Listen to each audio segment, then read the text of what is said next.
الاساس. اب پطرس نے اپنے خط کے اندر اس پتھر کی تفصیل دی ہے. قیمتی پتھر, the precious stone. سو پطرس نے اپنے خط میں یسوع کی نسبت ان تمام پیشن گوئیوں کا حوالہ پیش کر دیا جہاں یسوع ہی حجر الاساس ہے. مرکزی آیت ہے جو آپ سامنے بھی دیکھ رہے ہیں. جس پتھر کو میواروں نے رد کیا وہی کونے کے سرے کا پتھر ہو گیا. 10ویں آیت جو مرکزی آیت ہے اس کی روح سے مضمون ہے حجر الاساس. اس آیت کا مرکز کی انجیل کے اندر جو پس منظر ہے, یسوع مسیح نے یروشلم جانے سے پیشتر 3 مرتبہ اپنے رد کیے جانے یعنی اپنے دکھوں, موت اور جلال کی بابت شاگردوں کو بتایا. مرکزی آیت ہے جو آپ سامنے بھی دیکھ رہے ہیں. جس پتھر کو میواروں نے رد کیا وہی کونے کے سرے کا پتھر ہو گیا. رد مسیحی اور پھر رد مسیحیت, the chief cornerstone, حجر الاساس. حجر کا مطلب ہے پتھر عربی زبان میں, اور اساس کا مطلب ہے بنیاد. اپنے رد کیے جانے کے بارے میں بتایا. مرکز کی انجیل کے 8ویں باب کی 27ویں آیت سے 10ویں باب کی 45ویں آیت تک کا یہ جو حصہ ہے اسے ڈسائپلشپ سیکشن کہا جاتا ہے. اس میں آپ کو تعلیم کا حصہ ملے گا. اس تعلیمی حصے میں یسوع مسیح نے 3 مرتبہ اپنے بارے میں یہ بتایا کہ وہ رد کیا جائے گا.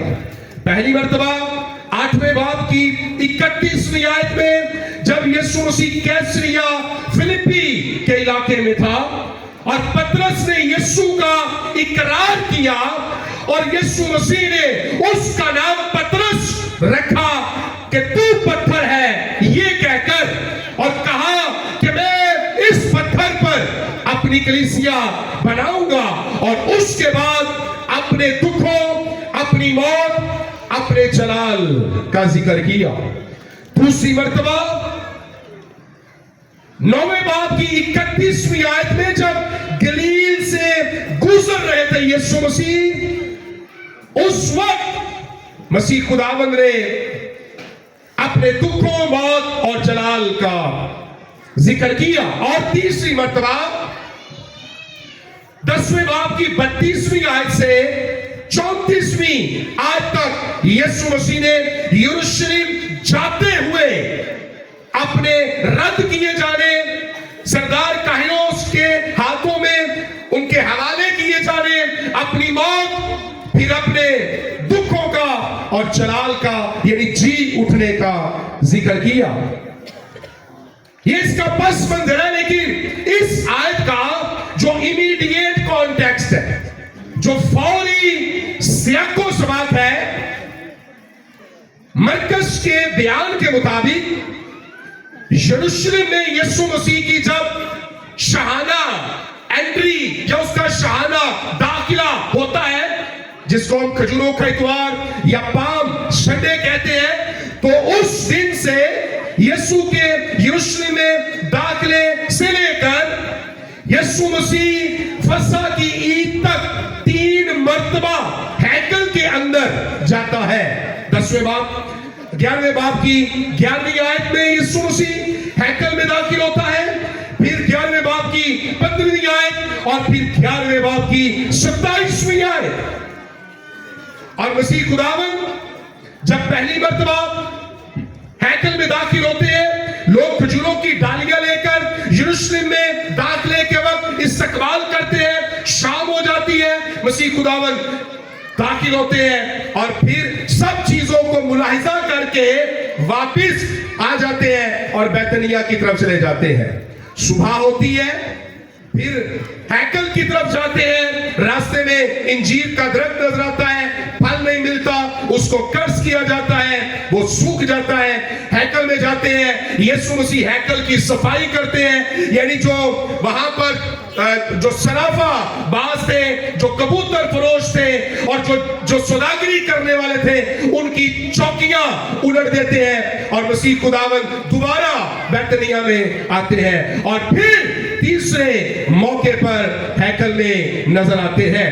یہ جو آیت ہے، یسوع مسیح نے تیسری مرتبہ ہیکل میں کھڑے ہو کر فقیہوں فریسیوں کے سامنے اس آیت کا، یہ زبور 118 کی 22ویں آیت ہے، اس کا اقتباس پیش کیا ہیکل کے اندر کھڑے ہو کر. اور میں نے یہاں پر جو پوائنٹس نوٹ کیے، کوشش کروں گا ترتیب کے ساتھ چلتے جائیں تاکہ ایک تو مرکز کی انجیل کا پس منظر بھی سمجھ آتا جائے اور اس کے بعد یسوع مسیح کونے کے سرے کا پتھر ہے، اس کی بھی ہمیں سمجھ آتی جائے.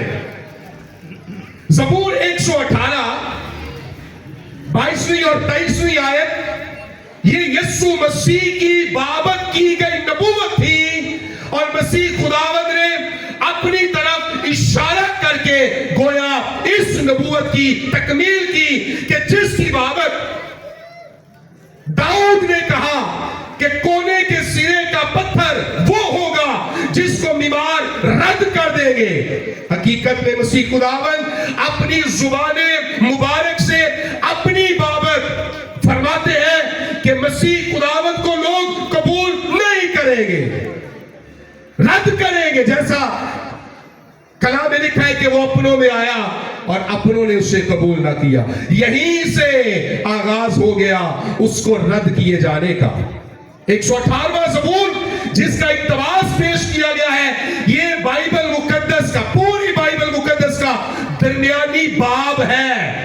اس 118ویں زبور سے 594 ابواب پیدائش کی کتاب کے پہلے باب سے لے کر 117ویں زبور تک 594 ابواب ہے بائبل مقدس کے. اور پھر 119ویں زبور سے لے کر مکاشفہ کی کتاب کے 22ویں باب آخری باب تک 594 ابواب ہے. سو کل 1199 ابواب ہے اور یہ 118واں زبور یہ درمیانی باب ہے پوری بائبل کا.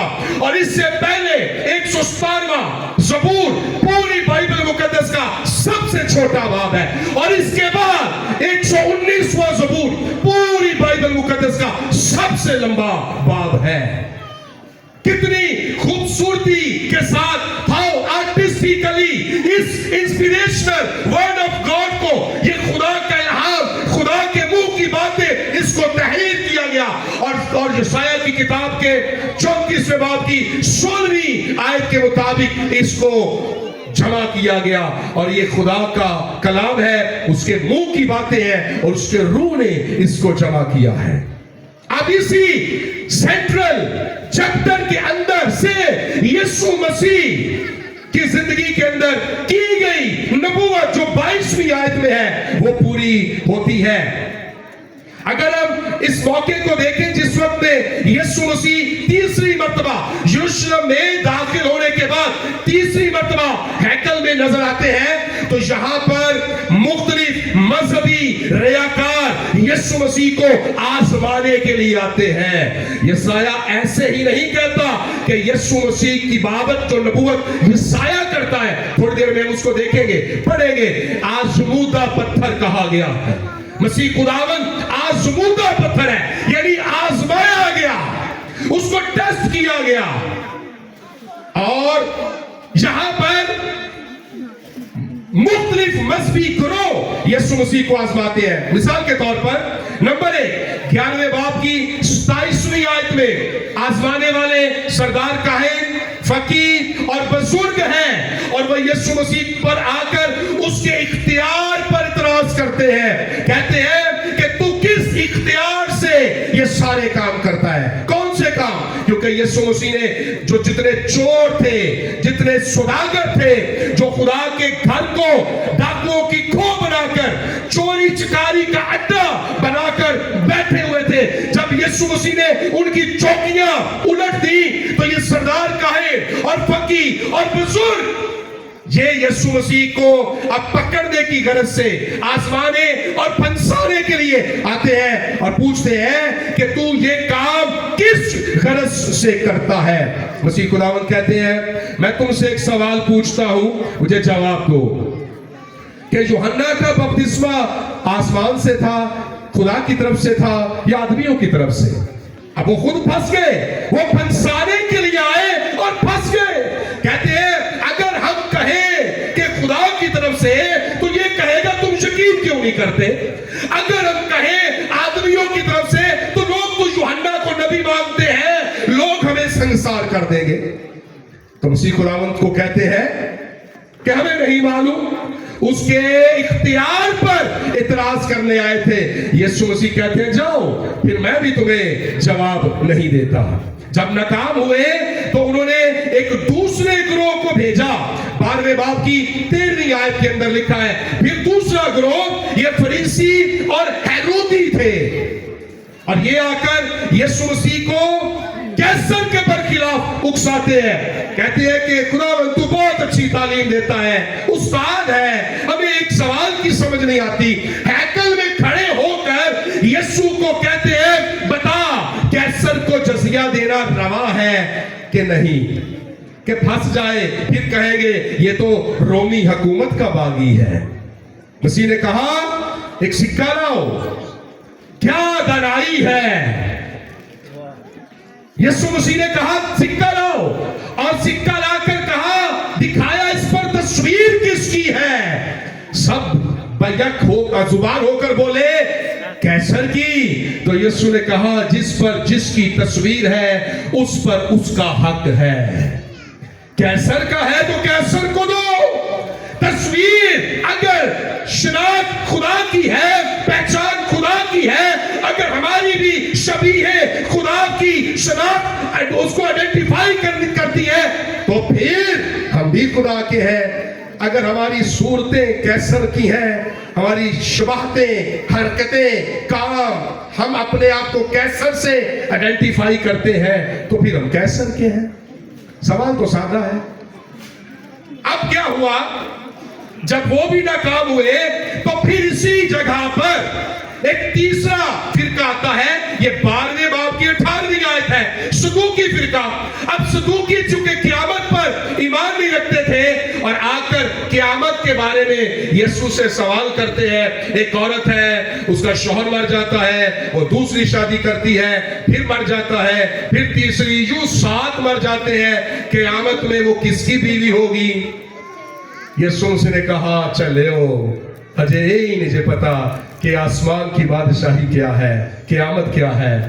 ہم جس آسمان کی بادشاہی کی بات کرتے ہیں مسیح خداوند نے 2 ٹوک الفاظ میں کہا وہاں بیاہ شادی نہیں ہوگی, سب فرشتوں کی مانند ہوگی. تو منہ بند ہو گیا. یہ کیسا آسمان ہوگا جہاں صرف جلال ہی جلال ہوگا. ہیلیلویا. اب پھر چوتھا فرقہ فقیہ یسوع مسیح کے پاس آتے ہیں 12ویں باب کی 28ویں آیت, اور شریعت کے بارے میں یسوع کو آزمانے کی کوشش کرتے ہیں. کہتے ہیں سب سے بڑا حکم کون سا ہے؟ مسیح خداوند نے شریعت کے بارے میں کہا کہ بتاؤ شریعت میں کیا لکھا ہے, اور سب سے بڑے حکم کے بارے میں کہ تو اپنے خداوند اپنے خدا سے اپنے سارے دل, اپنی ساری جان, اپنی ساری عقل, ساری طاقت سے پیار کر, اور اپنے پڑوسی سے اپنی مانند پیار کر. اسی پر ساری شریعت کا دار و مدار ہے. اور یہ بھی شرمندہ ہو کر چلے گئے. اب یسوع مسیح نے اس وقت میں جب سردار کاہن فقیہ اور بزرگ یسوع کو آزما رہے تھے تو ان کے سوالوں کے جواب میں ایک تمثیل بتائی. ان کے رد عمل میں اس آیت کے پس منظر میں اس کے